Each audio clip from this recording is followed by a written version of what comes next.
Hello and welcome back to my channel. My name is Lauren Messiah. I am a personal stylist and a business coach to stylists. I help stylists make bank in their businesses through coaching and online courses. So today we have a question from a personal stylist, and the question is, Lauren, what strategies do you recommend to retain clients? So that is an excellent question because client retention is so important.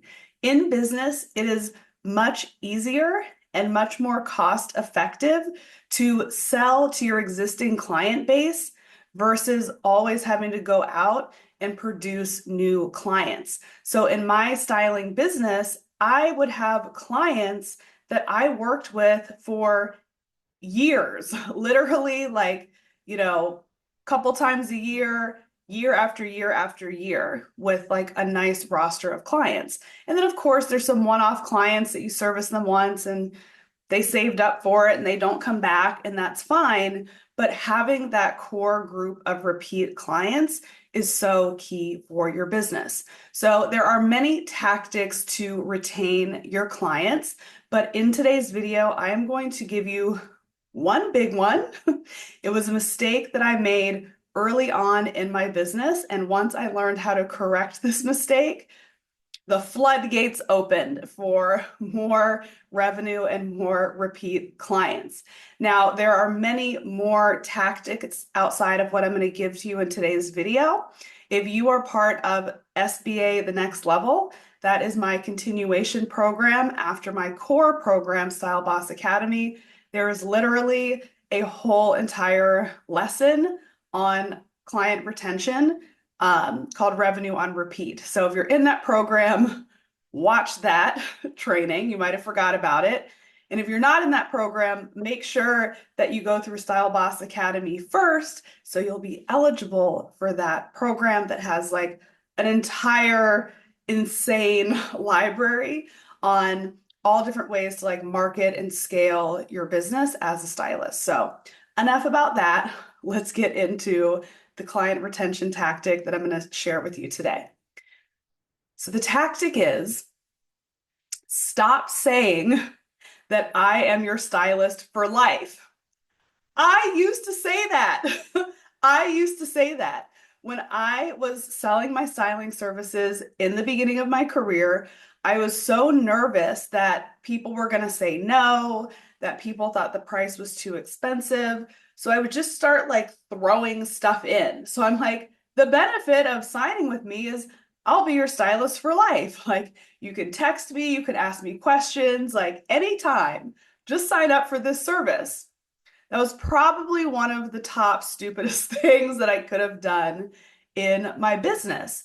So the principle behind that is, in order to get clients on repeat, right? Client retention is the service has to end. It has to have an end point. You can't give them this lifeline that never expires because they're not going to need you again. Now, maybe they will, they'll need a shop, they'll need new clothes, like that can certainly happen.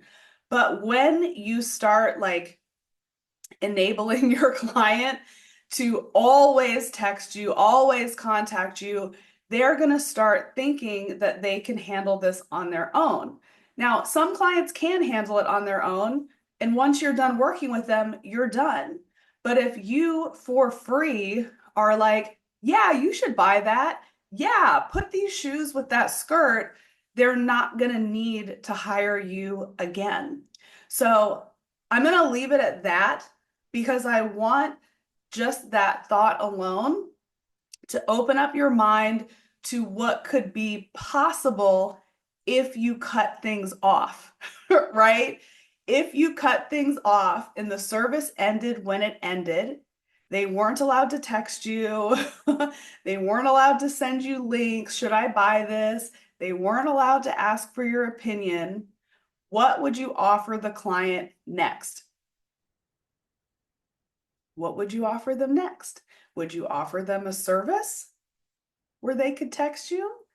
Would you have a flow where you could check in with them to get them booked for the next season of their life or season of the season. Although I hate seasonal styling packages, I think they're lazy, but that's a rant for another day.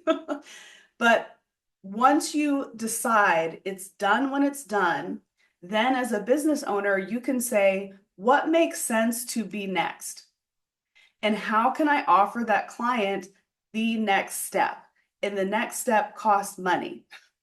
So then as a business owner, you can decide, am I offering them what's next right after the service concludes? Am I following up with them in 3 months? Like, you'll have a better idea. So the number one tactic for retaining clients is stop letting them contact you once the package is over. Stop saying, I am your stylist for life, because you are not. You are not. What other business in the world is like, pay once, we're together forever. Buy one shirt at Neiman Marcus and you could have shirts for the rest of your life. Like, no, you pay. You don't have someone come clean your house and they say, I'm your cleaner for life. I'll just keep cleaning anytime it gets messy in here. No other business would do that. So a stylist, don't you do that. And maybe you're not as dumb as I was in the beginning, but because I have trained literally thousands of stylists, over 7,000 to be exact, so many stylists are out here making that same mistake. So we're all going to collectively stop doing that and open our mind for more revenue opportunities in our business and then work them in accordingly. So there is your answer. Thank you for asking the question.